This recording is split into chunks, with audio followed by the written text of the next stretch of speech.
Maharashtra superfast news चॅनलमध्ये आपले सहर्ष स्वागत आहे। का सत्याची धार लेखणीची महाराष्ट्रातील ताज्या आणि वेगवान बातम्या पाहण्यासाठी आपल्या हक्काचे चॅनल शेअर करा, लाईक करा आणि सबस्क्राईब करा। 32 वर्षानंतर कोसळलेल्या आठवणींच्या सरी। KES हायस्कूल भिलजी बोरघरच्या माजी विद्यार्थ्यांचा मैत्री सोहळा नागावात भाऊक वातावरणात संपन्न। काळाच्या पाठीवर अनेक वर्ष सरली। आयुष्याच्या शर्यतीत प्रत्येकाने स्वतःला सिद्ध करण्यासाठी धाव घेतली, पण मैत्रीचा तो जुना मांडव आजही तितकाच घट्ट उभा आहे। याची प्रचिती नुकतीच अलिबागमध्ये आली।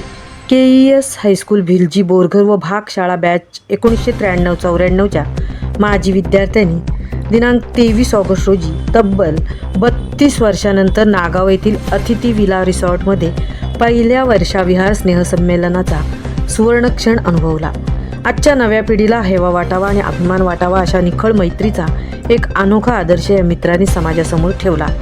हा सोहळा केवळ मौज मजेचा नव्हता, तर तो एकमेकांच्या सुखदुःखात धावून जाणाऱ्या संवेदनशील मनांचा मिलाप होता। नुकत्याच मोठ्या शस्त्रक्रियेला सामोरे गेलेला आपला वर्गमित्र नदीम, तसेच दीर्घ आजारपणामुळे बेडरेस्टवर असलेले वर्गमित्र श्री गणेश आणि वर्गभगिनी स्मिता मालुसरे यांची सर्व मित्रांनी प्रत्यक्ष भेट घेतली। त्यांना प्रेमाने धीर देत उत्तम आरोग्यासाठी मनापासून सदिच्छा दिल्या।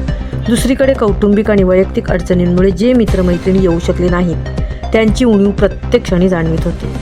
पुढील सोहळ्यात ते दुप्पट उत्साहाने येतील हा विश्वास आणि आपल्याला मारून थुपटून अक्षरांची ओळख करून देणारे आपले आदरणीय शिक्षक व गुरुवर्य पुढील स्नेहसंमेलनात मानाचे स्थान भूषवणार आहेत, हा निश्चय यावेळी करण्यात आला।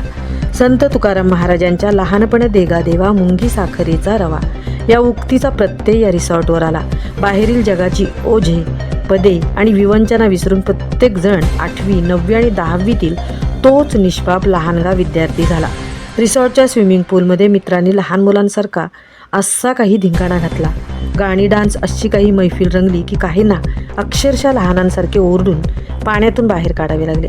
या संपूर्ण सोहळ्याचे नेटके अप्रतिम नियोजन राजू आणि मोहन यांच्या फॅमिलीने केले होते।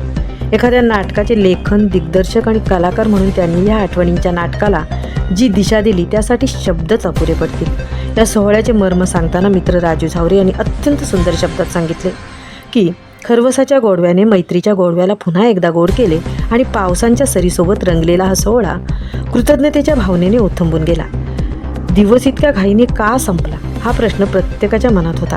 आयुष्य म्हणजे फक्त पैसा कमावण्याची यंत्रणा नाही, तर त्यामध्ये मैत्रीसारखा एखादा पवित्र आणि चांगला उद्देश असायलाच हवा, हे या दिवसांनी शिकवले। सांज वेळ झाली, पाय जड झाले आणि निरोपाचे क्षणही आले आणि जाता जाता प्रत्येकाने एकमेकांना घट्ट मिठी मारली आणि स्वतःची काळजी घ्या, चांगला आहार विहार आणि व्यायाम करा, मनाच्या शांततेसाठी अध्यात्माची जोड द्या, अशी आपुलकीची शिदोरी पाठीशी बांधून 32 वर्षानंतरच्या आठवणींच्या गाठोड्यासह मित्रांनी एकमेकांचा निरोप घेतला। हा दिवस प्रत्येकाच्या आयुष्यातील सर्वात सुवर्ण पान बनून राहिला आहे। महाराष्ट्र सुपरफास्टसाठी तृप्ती भोईर, अलिबाग।